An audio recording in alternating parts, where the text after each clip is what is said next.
Hello everyone, welcome to अपनी कक्षा। और मैं आश शर्मा आज आपको पढ़ाऊंगा C++। तो लास्ट क्लास में हमने क्लासेस खत्म कर लिया था, क्लासेस एंड इट्स ऑब्जेक्ट। आज हम अपनी नेक्स्ट चैप्टर से स्टार्ट करेंगे, कंस्ट्रक्टर्स एंड डिस्ट्रक्टर्स। तो एग्जाम यार आपके पास आ रहे हैं, उम्मीद है आप सब पढ़ रहे होंगे, तो पढ़ाई करते रहो। ठीक है, तो आज हम स्टार्ट करते हैं कंस्ट्रक्टर एंड डिस्ट्रक्टर। तो इसके अंदर हमारे 3 टॉपिक है बस, constructor, constructor overloading and destructor. तो इसी को हमें डिटेल में पढ़ना है और इन्हीं 3 टॉपिक में से हमारा क्वेश्चन आता है। तो सबसे पहले कंस्ट्रक्टर होता क्या है। कंस्ट्रक्टर हमारा क्लास से रिलेटेड है। A constructor is used to initialise value of data members in a class. तो कंस्ट्रक्टर यूज होता है यार वैल्यूज को इनिशियलाइज करने के लिए। क्लास के अंदर जो भी हमारे डेटा मेंबर्स हैं उनको इनिशियलाइज करने के लिए। इनिशियलाइज मतलब कि पहले से उनकी कुछ वैल्यू हो, जब वो बने जब भी उनकी कुछ वैल्यू हो। ठीक है, तो इनिशियलाइज तो हम ऐसे भी कर सकते थे। क्लास बनाई, क्लास का नाम मान लो ABC रख दिया, इंट ए यहीं पे रख देते इंट ए इक्वल्स टू 5। फिर बाकी झंझट की जरूरत ही क्या है, बाकी पब्लिक में जो अपना काम है सारा एंड। ठीक है, तो मैंने आपको बताया था जब हम क्लास ऐसे लिखते हैं तो एक क्लास बनती नहीं है। ये क्लास पहले डिफाइन होती है, ये क्लास ऐसे दिखेगी। और जब तक क्लास बनी नहीं है तो हम वैल्यू स्टोर कैसे कर सकते हैं। ठीक है, इस वैल्यू के लिए तो अभी मेमोरी ही नहीं है, तो ये वैल्यू स्टोर कैसे होगी। तो जब तक ऑब्जेक्ट नहीं बन जाता, जब तक हम इसको स्टोर ही नहीं कर सकते, तो ये एरर दिखाएगा। इसलिए हम यहाँ पर इसको इनिशियलाइज नहीं कर सकते। तो हमें कुछ ऐसा चाहिए कि जब मेमोरी बन जाए, मेमोरी इनिशियलाइज हो जाए, उसके बाद ये वैल्यू डाले। तो उसका सोल्यूशन हमें देता है कंस्ट्रक्टर। तो कंस्ट्रक्टर होता क्या है, constructor is a member function of the class that is automatically called when an object is created. तो एक मेंबर फंक्शन होता है इस क्लास का, जैसे हमारे बाकी मेंबर फंक्शन होते हैं वैसे ही इस क्लास का मेंबर फंक्शन होता है। और वो कब बुलाया जाता है, उसको हम नहीं बुलाते, वो अपने आप जब बुलाया जाता है जब ऑब्जेक्ट क्रिएट हो। ऑब्जेक्ट क्रिएट होता है उसी वक्त हमारी मेमोरी इनिशियलाइज हो रही होती है, तो उस वक्त कंस्ट्रक्टर बुलाया जाएगा। तो हम कंस्ट्रक्टर को बोल देंगे कि यहाँ पर वैल्यू इनिशियलाइज करनी है, तो वो कर देगा।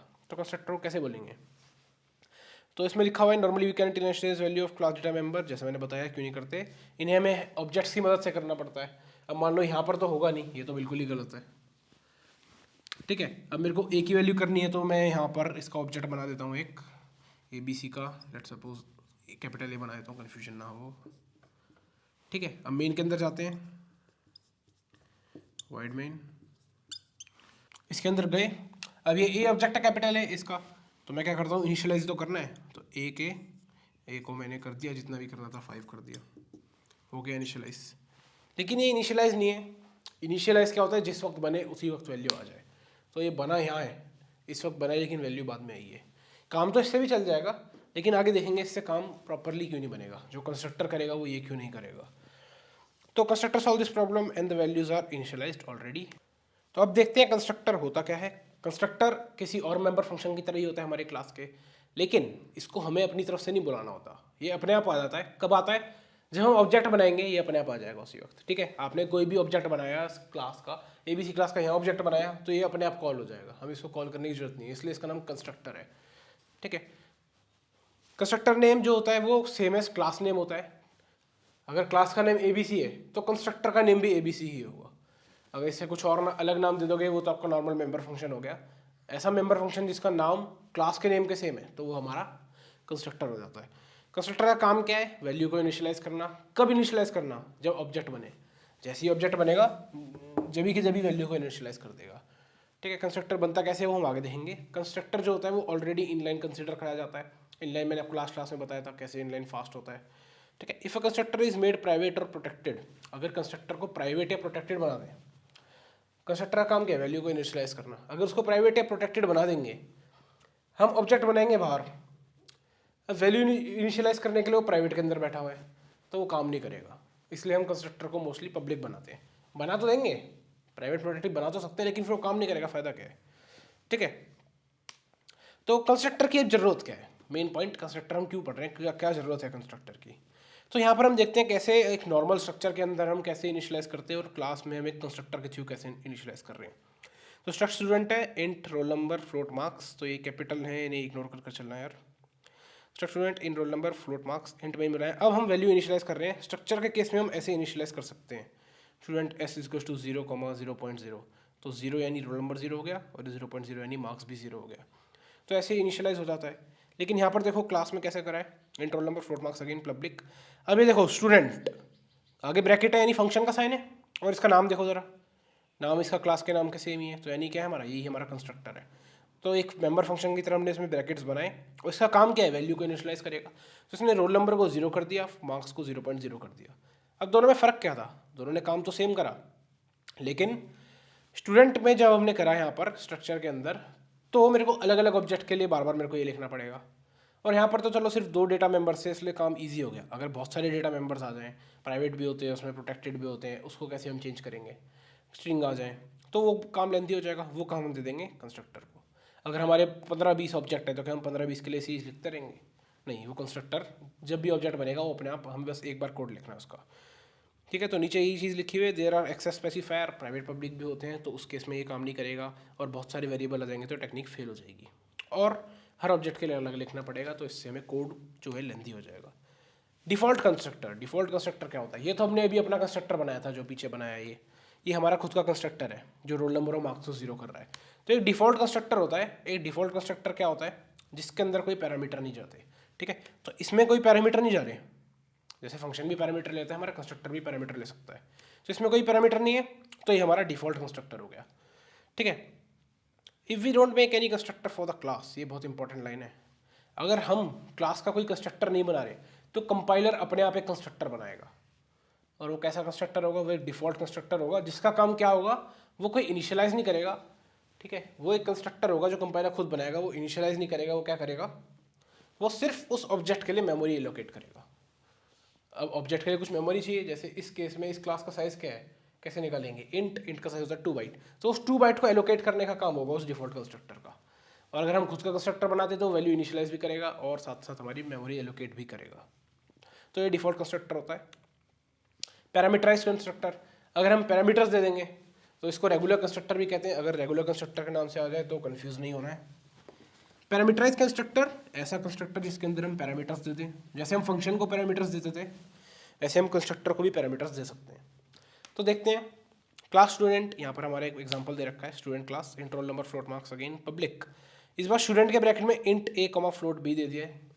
तो उस वक्त हमने रोल नंबर और मार्क्स को 0 कर दिया था, यहाँ पर इंट ए और फ्लोट भी हैं, यानी जब हम ऑब्जेक्ट डिक्लेयर करेंगे।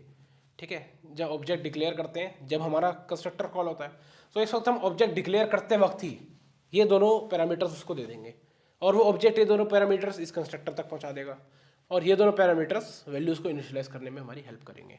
जैसे अगर मैं इस कोड का मैं ऑब्जेक्ट बनाता हूँ, लेट्स सपोज स्टूडेंट एस।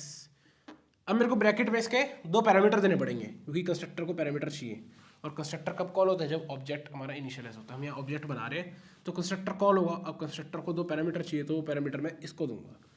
तो मैं पैरामीटर दे देता हूँ, लेट्स सपोज 2 और 3.5। तो ये क्या करेगा? ए और बी की जगह 2 और 3.5 चला गया, और ए और बी की वैल्यू 2 और 3.5 दे जाके डाल देगा रोल नंबर और मार्क्स के अंदर। तो मेरा रोल नंबर और मार्क्स इनिशियलाइज हो गया जब ऑब्जेक्ट बना, जब भी उनकी वैल्यू इनिशियलाइज हो गई। ठीक है, बाद में मेरे को करनी नहीं पड़ी अपनी तरफ से। तो ये हमारा पैरामीटराइज्ड कंस्ट्रक्टर है, पैरामीटर्स दे दिए। अब जैसे फंक्शन के अंदर पैरामीटर थे, डिफॉल्ट पैरामीटर थे, वैसे इसके अंदर भी डिफॉल्ट पैरामीटर हो सकते हैं हमारे कंस्ट्रक्टर के अंदर। अब क्या होता है, जब हम एक पैरामीटराइज्ड कंस्ट्रक्टर बनाते हैं तो होता क्या है, जैसे एक बना हुआ है हमारा पैरामीटराइज्ड कंस्ट्रक्टर। अब इसको पैरामीटर्स चाहिए, तो होगा क्या? अगर मैं नॉर्मल एक ऑब्जेक्ट बनाऊंगा, एक नॉर्मल ऑब्जेक्ट बनाया मैंने सपोज एच, तो ये बनेगा ही नहीं। क्यों? क्योंकि पैरामीटर्स चाहिए। और एक डिफॉल्ट कंस्ट्रक्टर जो होता था, जो डिफॉल्ट कंस्ट्रक्टर कंपाइलर बनाता था, अब कंपाइलर क्या कहेगा? अब कंपाइलर कहेगा कि कंस्ट्रक्टर बनाने की ड्यूटी तुमने ली है, तो डिफॉल्ट कंस्ट्रक्टर भी तुम खुद ही बनाओ। तो हमें एक डिफॉल्ट कंस्ट्रक्टर खुद ही बनाना पड़ेगा। डिफॉल्ट कंस्ट्रक्टर क्या होता है? जो कोई पैरामीटर ना ले। तो जो इसको हैंडल करने का काम है वो भी हमारे हैंड में आ जाएगा। अब तो यहाँ पर हमने जैसे पैरामीटराइज बनाया था, तो हमें एक नॉन पैरामीटराइज या फिर डिफॉल्ट कंस्ट्रक्टर भी खुद से ही बनाना पड़ेगा। सो यहाँ पर लिखा हुआ है when we make a parameterise constructor we have taken the responsibility. तो हमारी ड्यूटी है डिफॉल्ट कंस्ट्रक्टर बनाना भी। ठीक है, ये इंपॉर्टेंट लाइन है। हम क्या करते हैं, सिर्फ पैरामीटराइज बना के छोड़ देते हैं, डिफॉल्ट बनाना भी हमारी ड्यूटी हो चुकी है अब। तो अब यहाँ पर 2 कंस्ट्रक्टर हो गए यार, एक पैरामीटर वाला, एक विदाउट पैरामीटर वाला। दोनों का नाम भी सेम है, दोनों में अंतर क्या है? पैरामीटर का। तो कुछ याद आ रहा है कि नाम सेम हो, पैरामीटर अंतर हो, तो क्या होता था? ओवरलोडिंग। तो जैसे हमारे फंक्शन ओवरलोड होते थे, यहाँ पे हमने कंस्ट्रक्टर भी ओवरलोड कर दिए। तो इसी को हम कहते हैं कंस्ट्रक्टर ओवरलोडिंग। तो दो constructor of same name different parameter, तुम्हें पता है क्या है ओवरलोडिंग, कंस्ट्रक्टर ओवरलोडिंग। तो प्रोग्राम टाइम, अब हम करते हैं एक प्रोग्राम जिसमें हम कंस्ट्रक्टर का यूज़ समझेंगे कैसे होता है पैरामीटराइज्ड और डिफ़ॉल्ट का। तो मैं टेक्स्ट एडिटर खोलता हूँ और फिर हम वहाँ मिलते हैं। तो मैंने खोल लिया टेक्स्ट एडिटर। अब इसके अंदर हम डिफ़ॉल्ट और पैरामीटराइज्ड कंस्ट्रक्टर का वर्क देखें कैसे होता है। तो सबसे पहले हमारी प्यारी दुलारी आयो स्ट्रीम हमारी ये आ गई, ठीक है। क्लास बनाते हैं, क्लास, ये कैप्स लॉक तो चुप रहा है, क्लास स्टूडेंट, ठीक है। क्लास स्टूडेंट बनाई। अब इसके अंदर कुछ प्राइवेट मेंबर और कुछ पब्लिक मेंबर रख लेते हैं, प्राइवेट रख लेते हैं, जैसे हमारा इंट डेटा। अच्छा, और अगर ये स्टूडेंट का है तो हम इसको मार्क्स कर देते हैं तो ज़्यादा बेटर लगेगा। इंट मार्क्स कैर उसका नेम जैसे हमेशा देते हैं 10 साइज का। पब्लिक, अब कंस्ट्रक्टर बनाते हैं। यहाँ पर कंस्ट्रक्टर क्या होगा, same name of class student और फंक्शन की तरह दिखेगा, ठीक है। फंक्शन की तरह ब्रैकेट्स लगा दिए, स्टूडेंट नाम का था। अब एक चीज़ क्या याद रखनी है, कंस्ट्रक्टर का कोई रिटर्न टाइप नहीं होता, तो हमें यहाँ वॉइड इंट कुछ नहीं लिखना, सिर्फ स्टूडेंट। तो कंस्ट्रक्टर के अंदर अब वैल्यूज इनिशियलाइज होंगी, तो मैं मार्क्स को स्टार्टिंग में कर देता हूँ 0 और नेम को स्टार्टिंग में कर देता हूँ सपोज नल, ठीक है। ये हमारा कंस्ट्रक्टर है। अब एक पैरामीटराइज कंस्ट्रक्टर बना लेते हैं इसी के साथ। ये हमारा डिफॉल्ट कंस्ट्रक्टर हो गया जो वैल्यू को 0 कर रहा है और नेम को नल कर रहा है। एक हम वो बना लेते हैं यहाँ पर पैरामीटराइज्ड, जिसके अंदर दो पैरामीटर आएंगे, एक इंट आएगा मार्क्स के लिए और एक स्ट्रिंग आएगी। स्ट्रिंग कैसे लेते हैं, जैसे मैंने बताया था आपको एरे कैसे लिया जाता है फंक्शन के अंदर, वैसे हम स्ट्रिंग लेंगे। तो सपोज एस नाम की एक स्ट्रिंग आ रही है, ठीक है। अब क्या होगा, तो मैं अब क्या कर देता हूँ यहाँ पर मार्क्स इज इक्वल्स टू ए, और अब मेरे को नेम के अंदर स्ट्रिंग डालनी है, ये एस स्ट्रिंग डालनी है। कैसे डालूंगा मैं नेम के अंदर है, क्या मैं ये करूँ name is equals to S, तो ये बिल्कुल गलत हो जाएगा। क्यों, क्योंकि नेम 10 हमारी स्ट्रिंग है। मैं यहाँ पर आपको बताता हूँ, नेम 10 हमारी स्ट्रिंग है। नेम ये ब्रैकेट्स ये डिनोट करता है पैरामीटर के लिए कि स्ट्रिंग आएगी। नेम ब्रैकेट के अंदर कोई भी वैल्यू, ये उस पर्टिकुलर इंडेक्स नंबर पे कौन सा करेक्टर है उसको डिनोट करता है। और जस्ट नेम ये एड्रेस डिनोट करता है। ये बहुत इंपॉर्टेंट पॉइंट है। अगर मैं सिर्फ नेम लिखता हूँ किसी कैरेक्टर रहेगा तो वो उसका एड्रेस डिनोट करता है। तो यहाँ पर क्या होगा, यहाँ पर बस एड्रेस इक्वल हो जाएगा, स्ट्रिंग्स इक्वल नहीं होंगी। तो उसके लिए मेरे को स्ट्रिंग फंक्शन यूज़ करना पड़ेगा, और जो आपको करना ही है आपके क्लासेस के जो क्वेश्चन आएंगे उसके अंदर भी आपको याद रखना है कि जब भी आपको दो स्ट्रिंग इक्वल करनी होंगी, कंपेयर करनी होंगी, तो आपको स्ट्रिंग फंक्शन यूज़ करने हैं। तो स्ट्रिंग फंक्शन के लिए मैं पहले स्ट्रिंग की हेडर फाइल लगा लेता हूँ, string.h। तो स्ट्रिंग एक स्ट्रिंग को दूसरे स्ट्रिंग में डालने के लिए हमारा फंक्शन होता है स्ट्रिंग कॉपी, तो strcpy। तो पहली स्ट्रिंग में आएगा दूसरी स्ट्रिंग, तो पहली स्ट्रिंग कौन सी है, नेम। नेम के अंदर क्या आएगा, एस, ठीक है। तो अब ये क्या करेगा, एस के अंदर जितना भी कंटेंट है वो सारा का सारा नेम के अंदर कॉपी हो जाएगा। तो ये हो गया हमारा पैरामीटराइज कंस्ट्रक्टर। तो ये हमारे दो कंस्ट्रक्टर हो गए। ये हमारा फर्स्ट वाला डिफ़ॉल्ट है, तो इसके आगे हम लिख देते हैं डिफ़ॉल्ट कंस्ट्रक्टर,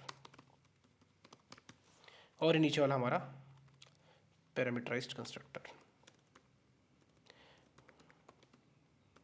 पैरामीटराइज्ड कंस्ट्रक्टर,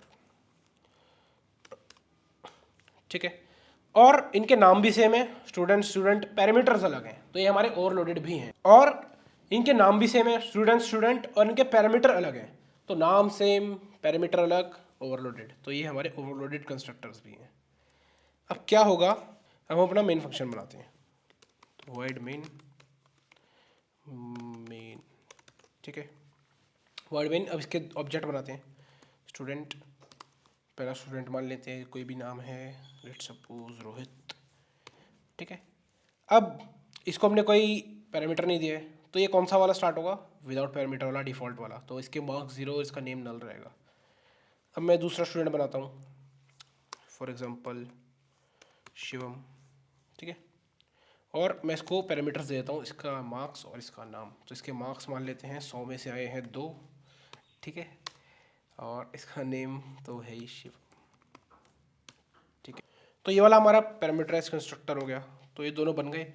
अब अगर मैं इसके अंदर एक शो डेटा नाम का वो बनाऊं और दोनों के डेटा शो कराऊं, तो रोहित का डेटा आना चाहिए 0 और नल, और शिवम का एज एक्सपेक्टेड 2 और शिवम डेटा आएगा। तो ये हमने देख लिया कैसे हमारा पैरामीटराइज कंस्ट्रक्टर और डिफॉल्ट कंस्ट्रक्टर वर्क करता है। अब चलते हैं वापस हम अपने टॉपिक्स की तरफ। Ways to call parameterised constructor. अब पैरामीटराइज्ड कंस्ट्रक्टर को भी बुलाने के दो तरीके हैं, इम्प्लिसिट और एक्सप्लिसिट। तो इम्प्लिसिट और एक्सप्लिसिट का डिफरेंस आपको पता ही है, टाइप कन्वर्जन में हम पढ़ चुके हैं। इम्प्लिसिट क्या होता है, जो इनडायरेक्ट कॉल हो, और एक्सप्लिसिट जो हम अपनी तरफ से फोर्सिबली कॉल कराएं। तो इम्प्लिसिट में लिखा है it means that a constructor is called even when its name has not been mentioned. तो यहाँ पर स्टूडेंट S1 13, 10.3 ये दो हमने इनको पैरामीटर दिए हुए हैं। यहाँ पर कंस्ट्रक्टर कॉल हुआ है लेकिन उसका नेम मेंशन्ड नहीं है। तो ऐसा देखा जाए तो ये ट्रू बात है। जैसे कभी भी एक फंक्शन कॉल होता है तो हम उसको नेम से कॉल करते हैं, यहाँ पर उसका नेम नहीं आया है कभी भी। ये स्टूडेंट तो वो क्लास का नाम है जो हम ऑब्जेक्ट के लिए लगाते ही हैं, लेकिन यहाँ फंक्शन का नेम नहीं आया है, तो इम्प्लिसिट कॉल हो गई। या फिर हम क्या कर सकते हैं, यहाँ पर हमने स्टूडेंट S1 इक्वल्स टू, यहाँ पर हमने स्पेसिफिकली एक फंक्शन को नेम देकर बुलाया है और वो फंक्शन हमारा कंस्ट्रक्टर ही है, तो ये हमारी एक्सप्लिसिट कॉल हो गई। ठीक है, इम्प्लिसिट कॉल जब वो इनडायरेक्टली अपने आप आया है, एक्सप्लिसिट कॉल जब हमने उसको खुद से बुलाया है। अभी जो स्टूडेंट 13, 10.3 है, इसको हम टेम्पररी इंस्टांस बोलते हैं। तो ये टेम्पररी इंस्टांस क्या होता है कि ये एक वैल्यू आई, ठीक है, ये क्लास तो है नहीं, एक तरह से ये आपका टेम्पररी इमेजिनरी ऑब्जेक्ट है। ठीक है, ऐसा कोई ऑब्जेक्ट वो नहीं करता, एग्जिस्ट नहीं करता। S1 नाम का ऑब्जेक्ट है, उसके अंदर दूसरा ऑब्जेक्ट एक तरह से आके कॉपी हुआ है। ये S1 ऑब्जेक्ट के अंदर ये वाला ऑब्जेक्ट आके कॉपी हुआ है, तो ये ऑब्जेक्ट तो एग्जिस्ट नहीं करता, ऐसी कोई क्लास एग्जिस्ट नहीं करती इसकी 13 और 10.3 वैल्यू हो। तो हमारी एक टेम्पररी इंस्टांस बनती है, which means they come for a moment, equates the values and dies. तो ये आते हैं, वैल्यू इक्वेट करते हैं, उसके बाद गायब हो जाते हैं, मेमोरी में से हट जाते हैं, उनका कोई नाम नहीं है, दे आर एनोनिमस। ठीक है, तो ये हमारे टेम्परेरी इंस्टांस होते हैं। टेम्परेरी इंस्टांस आपका पेपर पॉइंट ऑफ व्यू से बिल्कुल भी इंपॉर्टेंट नहीं है, बस ये एक्स्ट्रा नॉलेज है, अगर आपको पेपर में लिख के आना है तो आप लिख के आ सकते हो। बाकी ये इम्प्लिसिट और एक्सप्लिसिट का डिफरेंस इंपॉर्टेंट है। इसका क्वेश्चन कैसा आता है, आपको ये दोनों स्टेटमेंट्स दे देंगे जो एग्जाम्पल में आपको दे रखी हैं, और फिर पूछेंगे इनका डिफरेंस बताओ, तो आप बता सकते हो यहाँ पर इम्प्लिसिटली कॉल किया गया कंस्ट्रक्टर को, यहाँ पर एक्सप्लिसिटली कॉल किया गया। डिफरेंस बता सकते हो, इम्प्लिसिट कॉल में वो अपने आप आता है, उसका नाम भी मेंशन नहीं है, और एक्सप्लिसिट कॉल में हम उसको खुद बुलाते हैं। कॉपी कंस्ट्रक्टर, तो एक कंस्ट्रक्टर का टाइप आ गया कॉपी कंस्ट्रक्टर। तो हमने पैरामीटराइज्ड कंस्ट्रक्टर देखा, डिफॉल्ट कंस्ट्रक्टर देखा, अब है कॉपी कंस्ट्रक्टर। नाम से पता चल रहा है ऐसा कंस्ट्रक्टर जिसका काम है वैल्यू को कॉपी करना। तो कॉपी कंस्ट्रक्टर क्या करता है, ए copy constructor is a member function which initialises an object using another object of the same class. मतलब क्या है इसका, स्टूडेंट क्लास का एक ऑब्जेक्ट है, ठीक है, सपोज, अब किसी का नाम नहीं लेते यार, चलो S1 लगा लेते हैं, अब नाम भी खत्म हो गए इतने सारे टेढ़े मेढ़े लेके। तो स्टूडेंट S1, इसके अंदर डेटा डाल रखा है, मान लो इसके मार्क्स है 25 और 32.5, और मान लो इसके अंदर नेम भी आ रहा है या फिर सब्जेक्ट आ रहा है मैथ्स। ठीक है, तो जो इसका कंस्ट्रक्टर था वो ऐसे 3 पैरामीटर लेता है, पहला मान लो उसका रोल नंबर, दूसरा उसके मार्क्स और तीसरा सब्जेक्ट। तो ये हमारा S1। अब मैं क्या चाहता हूँ कि S1 का जो डेटा है एक दूसरे ऑब्जेक्ट S2 के अंदर आ जाए। तो मेरा पहला तरीका क्या है, मैं स्टूडेंट S2 बनाऊँ और ये वैल्यूज एज इट इज यहाँ लिख दूँ। लेकिन अगर वैल्यूज़ बहुत सारी हैं या ये वैल्यूज़ मेरे को पता ही नहीं है, मेरे को जस्ट कॉपी करना है, तो वहाँ पर मेरे को यूज़ करना पड़ेगा कॉपी कंस्ट्रक्टर। तो मैं क्या करूँगा, student S2 equals to S1 कर दूँगा। तो क्या होगा, S1 की जो वैल्यूज़ है वो सारी की सारी आके S2 के अंदर कॉपी हो जाएंगी। तो यहाँ पर ये लिखा हुआ है normally we can use copy constructor, हम कॉपी कंस्ट्रक्टर यूज़ कर सकते हैं, जैसे मैंने यहाँ पर करा। देखो यहाँ पर क्या हुआ है, स्टूडेंट S1 बनाया और S2 के अंदर S1 की वैल्यू कॉपी कर दी, तो कॉपी हो रहा है नहीं, S1 S2 के अंदर कॉपी हो रहा है, और वो भी इनिशियलाइजेशन के टाइम। तो इनिशियलाइजेशन के टाइम कंस्ट्रक्टर आता है और यहाँ कॉपी हो रहा है, तो कॉपी कंस्ट्रक्टर।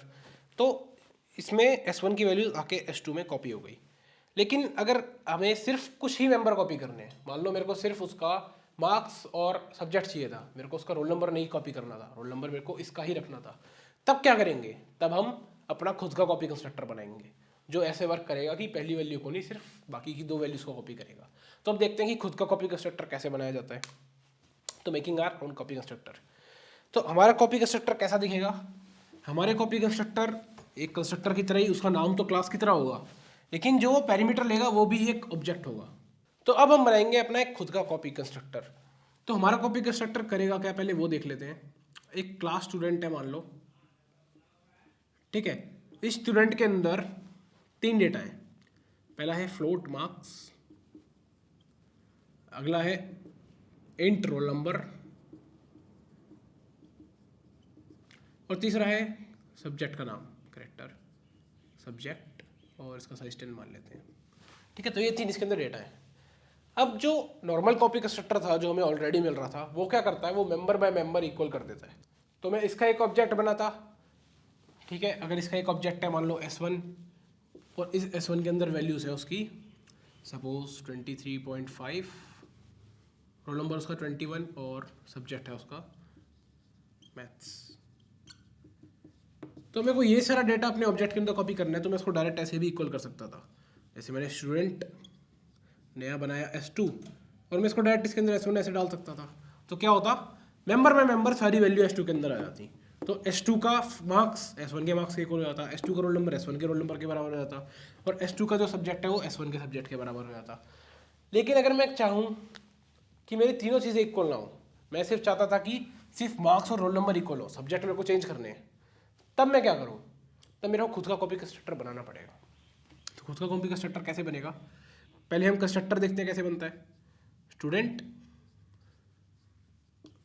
अगर पैरामीटराइज नहीं है तो हमारा डिफ़ॉल्ट होता है, अगर पैरामीटर वाला है तो उसके अंदर कुछ पैरामीटर्स आएंगे। नॉर्मली इंट आता है, कैर आता है, फ्लोट आता है, एरे आती हैं, स्ट्रिंग्स आती हैं। तो इस बार हमारा पैरामीटर में आएगा इसी क्लास का ऑब्जेक्ट। क्यों, क्योंकि इसी क्लास के ऑब्जेक्ट से वैल्यू हमें कॉपी करनी है, ठीक है। तो इसी क्लास के ऑब्जेक्ट के हमें वैल्यू कॉपी करनी है, तो इसी क्लास का ऑब्जेक्ट हमें पैरामीटर लेना पड़ेगा। तो इसी क्लास का कोई ऑब्जेक्ट मान लेते हैं सपोज P। अब मेरे को क्या करना है, जो ये इसी क्लास का ऑब्जेक्ट आएगा इसकी वैल्यूज मेरे को इनमें कॉपी करनी है अपने वालों में। तो मेरे को सब्जेक्ट नहीं करना था, सब्जेक्ट करना होता तो मैं डायरेक्ट जो ऑलरेडी बना हुआ है उससे भी कर लेता। तो मैंने क्या करा, मार्क्स जो अपने वाले हैं ये वाले मार्क्स इज इक्वल्स टू जिससे कॉपी करना है जो हमारी पैरामीटर में आई है उसके मार्क्स के इक्वल कर दिया। सेम मैंने कर दिया रोल नंबर के लिए,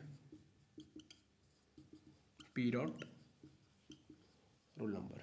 अब इसके अंदर एक प्रॉब्लम दिख रही होगी, P डॉट मार्क्स, P कैसा एक ऑब्जेक्ट, क्या ऑब्जेक्ट प्राइवेट को बुला सकता है, ये तो प्राइवेट थे ना, ये हमारा पब्लिक होता है, कंस्ट्रक्टर पब्लिक होता है। तो क्या ये मार्क्स, ये जो P है ये प्राइवेट को बुला सकता है, नहीं बुला सकता। तो मेरे को क्या करना पड़ेगा, इसको बुलाने के लिए मेरे को एक दलाल की ज़रूरत पड़ेगी। तो वो दलाल हमारा कौन होगा, वो हमारा एक मेंबर फंक्शन होगा इसी क्लास का।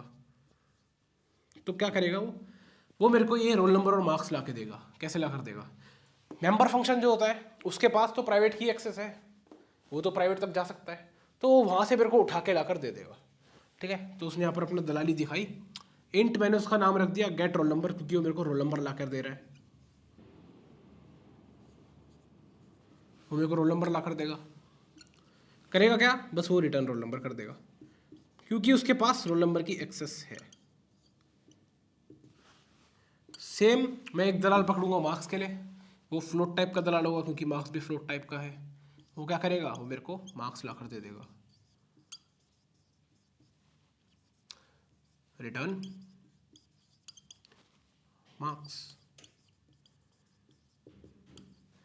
तो अब ऐसे दो फंक्शन हमारे क्लास में हैं, तो यानी इस क्लास में भी है। तो इस क्लास के मैं डायरेक्ट ऐसे प्राइवेट तो बुला नहीं सकता था, तो मैंने दलालों की मदद ली। तो मैं इस क्लास के दलालों को तो बुला सकता हूँ, जो ये हमारे दो दलाल बैठे हैं, क्योंकि ये तो पब्लिक ही हैं। तो मैं डायरेक्ट मार्क्स को बुलाने की जगह गेट मार्क्स से मार्क्स को लेकर आ रहा हूँ, ठीक है। और ये क्योंकि मैंने बताया था जब रिटर्न करता है तो ये खुद एक वैल्यू बन जाता है, तो अब ये खुद एक वैल्यू है, और वैल्यू क्या है, मार्क्स ही है, बस एक इनडायरेक्ट तरीके से आ गया है। सेम मैंने रोल नंबर के लिए कर दिया, gate roll number.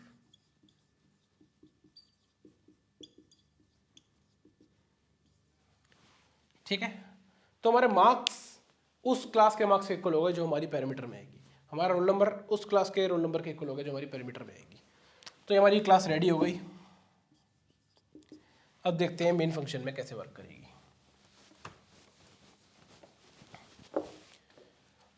Wide main लिख लेते हैं।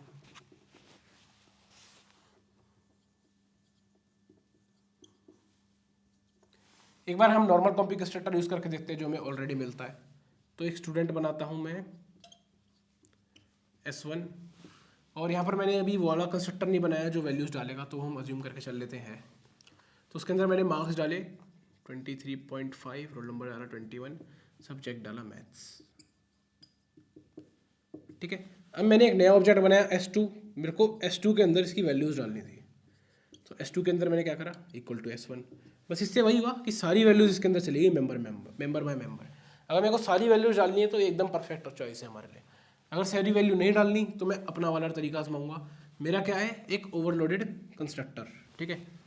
वो कंस्ट्रक्टर कब कॉल होता है, जब हमारा ऑब्जेक्ट बनता है। तो मान लेते हैं अगर मैंने एक S3 बनाया जिसके अंदर मेरे को S1 का सब्जेक्ट नहीं चाहिए था, सिर्फ मार्क्स और रोल नंबर चाहिए था, तो मैंने अपने वाले को बुलाया। अपने वाले को मैं कैसे बुलाऊंगा, मेरे को इसके पैरामीटर देना पड़ेगा, और पैरामीटर में क्या देना पड़ेगा, वो वाला ऑब्जेक्ट जिसकी वैल्यूज़ मेरे को चाहिए, वो वाला ऑब्जेक्ट जिसकी वैल्यूज़ मेरे को चाहिए वो है S1, तो मैंने इसके अंदर S1 डाल दिया। ठीक है, ठीक है, सब परफेक्ट रहा है। अब बस एक चीज़ में गलत रह रही है, गलत क्या, इनकम्प्लीट रह गई है, जो मैंने जान के छोड़ी थी। तो क्या लगता है इसमें क्या गलती है, हमारी स्लाइड के अंदर देखा होगा स्टूडेंट के ब्रैकेट में स्टूडेंट M% लिखा हुआ है। तो ये M% क्यों लिखा हुआ है, इसमें लिखा भी है note object is passed as reference. तो रेफरेंस के लिए क्यों पास करते हैं। अभी ये कॉल बाय वैल्यू है, ठीक है। अभी आप इसको ऐसे रन कर दोगे तो आपका कंपाइलर एरर देगा कि मेमोरी फुल हो चुकी है। तो ऐसा एरर क्यों देगा, याद है कॉल बाय वैल्यू क्या करता था, कॉल बाय वैल्यू जो है वो एक्चुअल वैल्यूज पे वर्क नहीं करता था, उनकी कॉपी बना लेता था, ठीक है। उसको उन वेरिएबल से मतलब नहीं होता था, उनके नंबर की वो कॉपी बना लेता था और फिर उन पे वर्क करता था। तो ये क्या कर रहा है, ये एक ऑब्जेक्ट ही कॉपी बना रहा है, और ऑब्जेक्ट ही कॉपी कौन बनाता है, कॉपी कंस्ट्रक्टर। तो ये खुद को बुलाएगा, खुद ही तो कॉपी कंस्ट्रक्टर है। फिर इसको यहाँ पर ऑब्जेक्ट की कॉपी बनाने की जरूरत पड़ेगी, फिर ये खुद को बुलाएगा ऑब्जेक्ट की कॉपी बनाने के लिए। फिर इसको ऑब्जेक्ट की कॉपी बनाने के लिए खुद की जरूरत पड़ेगी, खुद को बुलाएगा। क्या हो गया, इन्फिनिट लूप। एक टाइम पर ये आउट ऑफ मेमोरी हो जाएगा इतने सारे अपने आप को बुला के। तो मेरे को क्या करना है कि ये कॉपी ना बनाए, डायरेक्ट उसकी एड्रेस पे वर्क करे। तो यहाँ पर मेरे को बस एक M% लगा देना है, तो अभी डायरेक्ट उसके एड्रेस पे वर्क करेगा, और जो वहाँ चेंज होगा वो यहाँ रिफ्लेक्ट भी होगा, और कॉपी बनाने की जरूरत भी नहीं पड़ेगी। तो जब हम S3 चेक करेंगे तो S3 के अंदर S1 के मार्क्स और रोल नंबर आ चुके होंगे। तो हमने एक खुद का कॉपी कंस्ट्रक्टर बनाया। प्रोग्राम टाइम है explanation program of use of copy constructor, ये रहा पूरा प्रोग्राम आपका, ठीक है। अब इसको नोटपैड पर करने की कोई जरूरत नहीं है हमें। Order of constructor invocation, very very very very important. And why, क्योंकि आना है,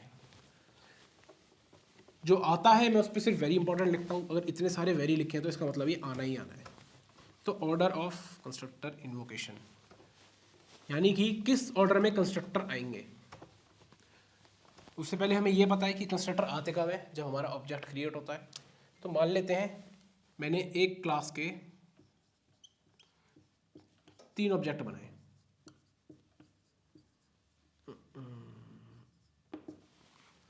ठीक है। मैंने एक क्लास के 3 ऑब्जेक्ट बनाए। तो पहले किसके लिए कंस्ट्रक्टर कॉल होगा, फिर किसके लिए, फिर किसके लिए, पहले S1 के लिए कॉल होगा, फिर S2 के लिए कॉल होगा, फिर S3 के लिए कॉल होगा। ये तो सिंपल है। अब जैसे जैसे हम थोड़े आगे कॉम्प्लिकेटेड केस करते जाएंगे फिर हमें समझना पड़ेगा।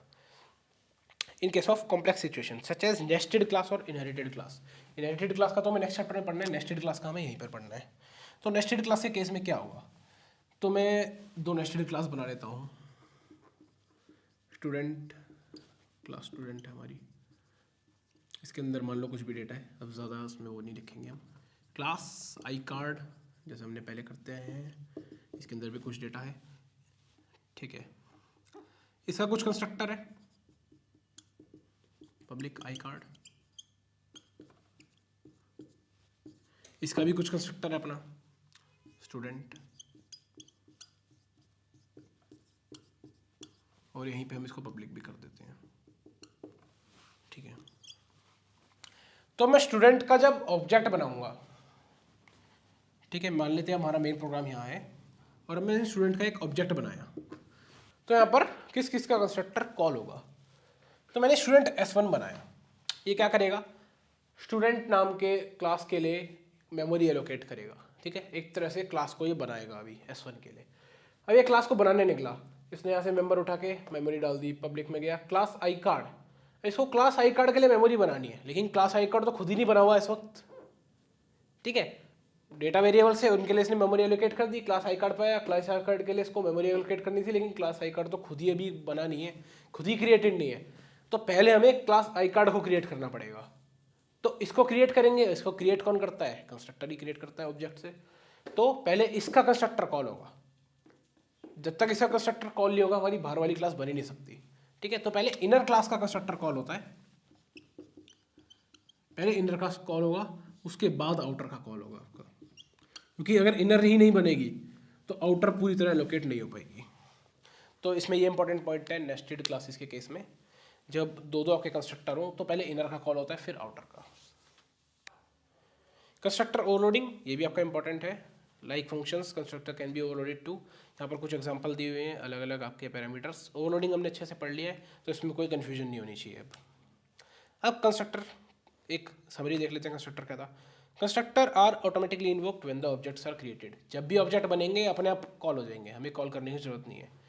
ये एक्सप्रेस स्पेसिफायर रूल भी यूज़ करते हैं, पब्लिक प्राइवेट प्रोटेक्टेड भी इन पे चलता है, लेकिन हम पब्लिक ही रखेंगे ताकि ऑब्जेक्ट को हम बाहर भी बना पाएँ। अगर मैं प्राइवेट प्रोटेक्टेड रखूँगा तो मैं बाहर कोई ऑब्जेक्ट नहीं बना पाऊंगा। मैंने यहाँ ऑब्जेक्ट बनाया, ये कंस्ट्रक्टर को उठाने जाएगा, कंस्ट्रक्टर तो प्राइवेट में बैठा है, ठीक है, तो बाहर ऑब्जेक्ट नहीं बना पाऊंगा, अंदर बना लूँगा। अंदर मैंने कोई ऑब्जेक्ट बनाया, वो कंस्ट्रक्टर को ढूंढेगा, कंस्ट्रक्टर को एक्सेस कर सकता है, ठीक है। कंस्ट्रक्टर का कोई रिटर्न टाइप नहीं होता, वर्ड तक नहीं होता, खाली भी नहीं होता, ठीक है। कंस्ट्रक्टर जब भी हम बनाते हैं इससे पहले कोई रिटर्न टाइप नहीं देते, ना वॉइड देते, ना इंट देते, कुछ भी नहीं देते, तो इनका कोई रिटर्न टाइप नहीं होता।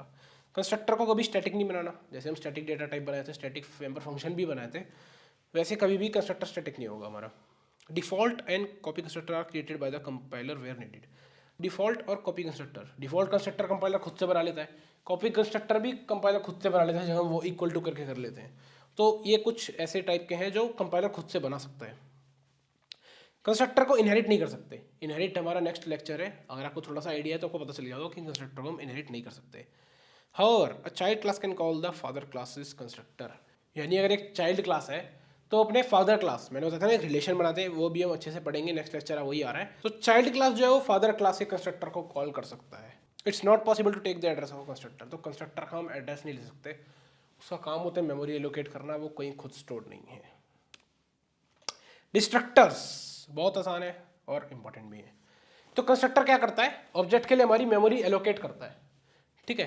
तो एक बार हमारे ऑब्जेक्ट का काम हो गया तो जो मेमोरी एलोकेट करी थी उसको फ्री भी तो करना चाहिए मैं, नहीं तो ऐसे तो अगर बहुत बड़ा प्रोग्राम है तो मेमोरी फिल जल्दी हो जाएगी, हमारा प्रोग्राम एफिशिएंट नहीं रहेगा। तो वही काम डिस्ट्रक्टर करता है। जैसे ही ऑब्जेक्ट्स क्रिएट होते हैं कंस्ट्रक्टर जिस तरीके से, वैसे ही उनको डिस्ट्रॉय करने के लिए डिस्ट्रक्टर होते हैं।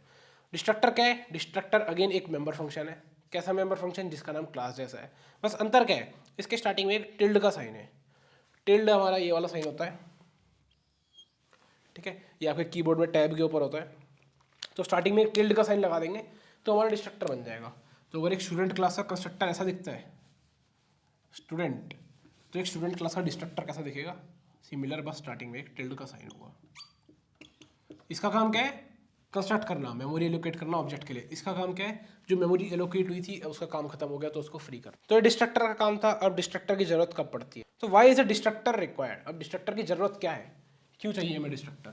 तो डिस्ट्रक्टर जैसे मैं वॉइड मेन के अंदर, मेन फंक्शन के अंदर एक कंस्ट्रक्टर बनाता हूँ, एक ऑब्जेक्ट बनाता हूँ, स्टूडेंट एस मैंने बनाया, तो अब इस ऑब्जेक्ट के ऊपर वर्क कर सकते हैं। इस ऑब्जेक्ट के लिए मेमोरी एलोकेट हो गई, वर्क करा हमने, ठीक है, सारा आउटपुट हो गया। जब मेन खत्म हुआ तो अब इस ऑब्जेक्ट की कोई ज़रूरत है नहीं है। मेन के अंदर तक ज़रूरत थी, बाहर इसको कोई जानता भी नहीं है क्योंकि ये लोकल ऑब्जेक्ट है।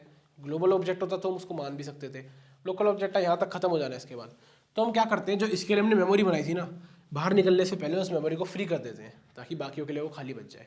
अब जैसे मेन फंक्शन था, चलो इससे बाहर निकल के तो हमारा प्रोग्राम ही खत्म हो जाए। अगर मेन फंक्शन की जगह हमारा कोई ऐसा वैसा फंक्शन हो जो हमने खुद बनाया है, जैसे ऐड, कोई ऐड नाम का फंक्शन है, उसके अंदर स्टूडेंट का हमने एक ऑब्जेक्ट बनाया, उसके लिए मेमोरी एलोकेट करी कंस्ट्रक्टर ने।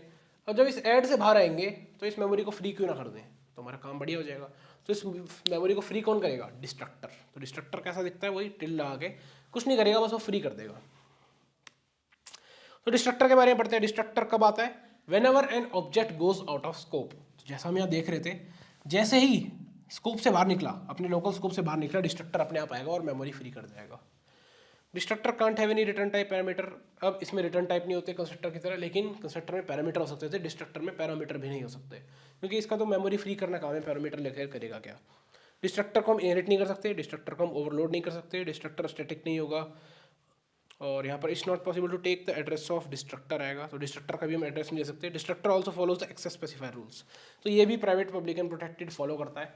तो इसमें भी वही होगा, अगर मैं प्राइवेट या प्रोटेक्टेड बना दूंगा तो वो मेमोरी फ्री ही नहीं होगी बाहर के केस में। मैं पब्लिक बनाऊंगा तो मेमोरी बाहर के केस में फ्री हो जाएगी, ठीक है। तो ये था हमारा destructor. Order of invocation of destructor, अब जैसे कंस्ट्रक्टर का ऑर्डर ऑफ इन्वोकेशन था, स्ट्रेट थे तो लाइन वाइज होता था, नेस्टेड में पहले अंदर वाला फिर बाहर वाला, इनहेरिट होंगे तो हम देखेंगे वो कैसे होगा। तो डिस्ट्रक्टर का क्या होता है, तो डिस्ट्रक्टर के लिए आपको कुछ यूज़ करने की जरूरत नहीं है। मान लो आपके 5-6 कंस्ट्रक्टर हैं, आपने कुछ करके उनका ढूंढ लिया, मान लो आपके काफ़ी सारे ऑब्जेक्ट्स बन रहे हैं, मान लो 1 2 3 4 5 6, आपने इसका ऑर्डर निकाला, ऑर्डर निकल के आया 4 2 3 6 1 क्या रह गया 5, ठीक है। ये आपका ऑर्डर निकल के आया। ये ऑर्डर कैसे निकालना है, एक तो हमने सीख ही लिया, अगर इनर होगा तो उसका पहले, आउटर होगा तो बाद में, जब इनहेरिटेंस में और सीख लेंगे। फिर हमें क्या करना है, अगर मेरे को डिस्ट्रक्टर का निकालना है तो डिस्ट्रक्टर का निकालने के लिए मैं क्या करूँगा, कुछ नहीं, बस इसको उल्टा कर दूंगा, 5 1 6 3 2 4।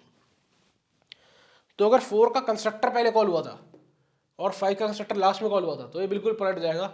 जिसका कंस्ट्रक्टर लास्ट में कॉल हुआ था उसका डिस्ट्रक्टर सबसे पहले कॉल होगा, और जिसका कंस्ट्रक्टर सबसे पहले कॉल हुआ था उसका डिस्ट्रक्टर सबसे लास्ट में कॉल होगा। तो डिस्ट्रक्टर के ऑर्डर की हमें दिक्कत नहीं लेनी होती, कंस्ट्रक्टर का ऑर्डर ढूंढते हैं और डिस्ट्रक्टर का अपने आप रिवर्स करके निकल जाता है। प्रैक्टिस क्वेश्चन, डिफरेंस क्या है टाइम t1 में और टाइम t1 टाइम में, ये मैंने बताया था इम्प्लिसिट एक्सप्लिसिट का, ये आप कर लोगे।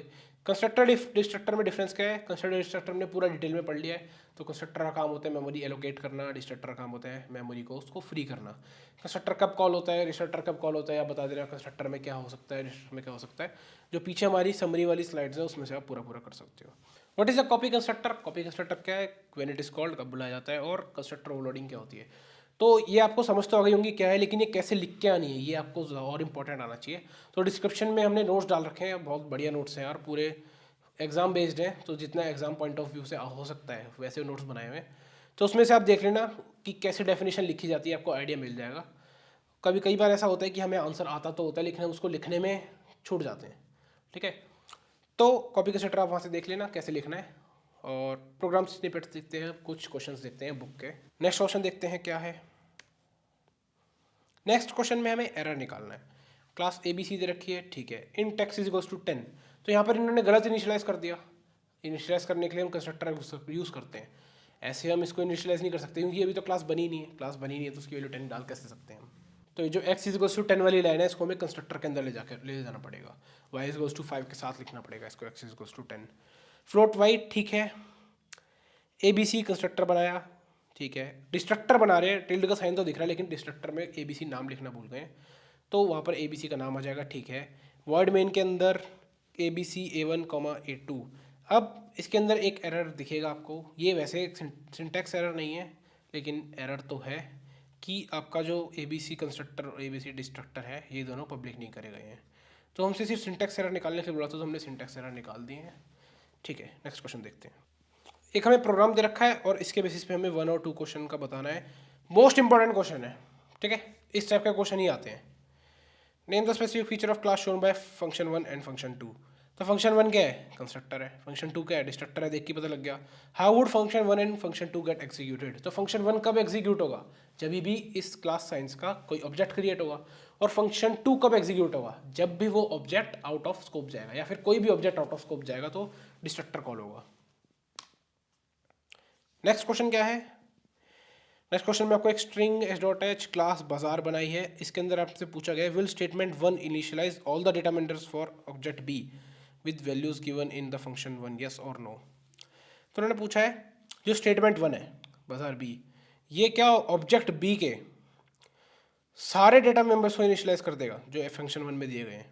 तो देखो कैट type, char product, int quantity, float price, strcpy type को हमने इलेक्ट्रॉनिक कर दिया, प्रोडक्ट को कैलकुलेटर कर दिया, क्वांटिटी को 10, प्राइस को 225। तो यहाँ पर देखेंगे जो ये बाजार है ये हमारा कंस्ट्रक्टर है इसका, और कंस्ट्रक्टर में इन्होंने गलती क्या करी है, पब्लिक नहीं करा, कंस्ट्रक्टर प्राइवेट रह गया तो वो इनिशियलाइज कर ही नहीं पाएगा। तो इसका सॉल्यूशन यही है, तो नो आएगा पहले तो इसका आंसर, और हमारा आंसर क्या है, करेक्शन यही होगी कि पब्लिक इसके ऊपर आए, ठीक है। What shall be the possible output when the program gets executed, अब जब ठीक हो गया तो आउटपुट क्या आएगा। सो हमारा टाइप हो गया इलेक्ट्रॉनिक, प्रोडक्ट हो गया कैलकुलेटर, क्वांटिटी हो गई 10, प्राइस हो गया 225।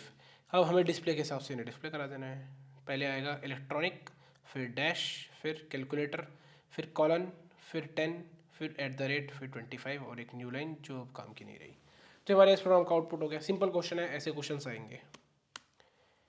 एक हमारा लास्ट क्वेश्चन है, ये भी बहुत इंपॉर्टेंट है क्योंकि ये ऑब्जेक्ट ओरिएंटेड प्रोग्रामिंग से रिलेटेड है। वो ऐसी क्वेश्चन देंगे फंक्शन 1, फंक्शन 2 या स्टेटमेंट 1, स्टेटमेंट 2, और फिर ये पूछेंगे कि ये दोनों कौन सी प्रॉपर्टी या कौन सा कंसेप्ट बता रहे हैं ऑब्जेक्ट ओरिएंटेड प्रोग्रामिंग का।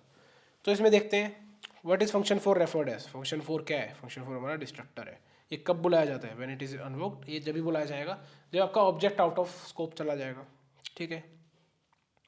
विच concept is illustrated by function 1 and function 3 together. इस टाइप के क्वेश्चन आएंगे टुगेदर वाले ये। तो फंक्शन 1 और फंक्शन 3 क्या कर रहे हैं? Same name different parameters. तो ये क्या है? ये ओवरलोडिंग है, लेकिन ओवरलोडिंग लिखोगे तो आपको आधा नंबर ही मिलेगा बस। क्यों? क्योंकि इन्होंने ऑब्जेक्ट ओरिएंटेड का प्रोग्रामिंग का कंसेप्ट पूछा है, इन्होंने ओवरलोडिंग नहीं पूछा आपसे, इन्होंने ऑब्जेक्ट ओरिएंटेड प्रोग्रामिंग का कंसेप्ट पूछा है। तो ओवरलोडिंग किस कंसेप्ट को अप्लाई करता है? पॉलीमॉर्फिज्म को। तो आपका आंसर इसका पॉलीमॉर्फिज्म होगा। तो आपको लिखना है overloading which is an application of polymorphism. तो आपको पूरे नंबर मिलेंगे इसमें। लास्ट क्वेश्चन, ये आपका होमवर्क है। इस टाइप का क्वेश्चन हमने पहले क्लास में करा था और मैंने आपको होमवर्क में भी दिया था एक क्वेश्चन, तो होप आपने वो करा होगा पूरा। तो इस क्वेश्चन में भी सिमिलर है, बस इसके अंदर आपका एक कंस्ट्रक्टर और जुड़ गए। पब्लिक मेंबर के अंदर आपको एक कंस्ट्रक्टर बनाना है जो कोड टाइप और मटेरियल को कर देगा नॉट असाइंड। तो यहाँ पर आपको डायरेक्ट इक्वल टू नहीं करना, वही स्ट्रिंग कॉपी का फंक्शन यूज़ करके करना है और साइज और प्राइस को 0 कर देना है। बाकी तो सिंपल आपको सब बताई दिया कौन सा किस टाइप का है। तो ये हमने यार कुछ क्वेश्चंस करे कंस्ट्रक्टर डिस्ट्रक्टर के। तो ये आपके इंपॉर्टेंट क्वेश्चंस से इसी टाइप के क्वेश्चंस में से आ सकता है, या तो ज़्यादा से ज़्यादा वैल्यू चेंज कर देंगे या फंक्शन के नाम वगैरह चेंज करके थोड़ा सा बस घुमा के दे देंगे। तो इसके बाद हम स्टार्ट करेंगे इनहेरिटेंस। नेक्स्ट लेक्चर आपका इनहेरिटेंस के ऊपर होने वाला है। इनहेरिटेंस के बाद आपका क्लासेस कंप्लीट हो जाएगा ऑब्जेक्ट ओरिएंटेड प्रोग्रामिंग, फिर आपका 30 मार्क्स का एश्योर हो जाएगा। और अगर आप अच्छे से प्रैक्टिस करते हो और जो हमने नोट्स दिए आप उसको अच्छे से रेफर करते हो तो मैं श्योर कर सकता हूँ 30 में से 30 ईजिली ला सकते हो, क्योंकि इसमें ज़्यादा कोई वैरायटी नहीं है, ठीक है। तो इनहेरिटेंस के बाद आपका क्लासेस के थोड़े से क्वेश्चन खुलने वाले हैं, कंस्ट्रक्टर डिस्ट्रक्टर के भी क्वेश्चन थोड़े आगे बढ़ेंगे इनहेरिटेंस के बाद। तो पढ़ते रहो बढ़ते रहो, क्योंकि पढ़ेगा इंडिया जब भी तो बढ़ेगा इंडिया।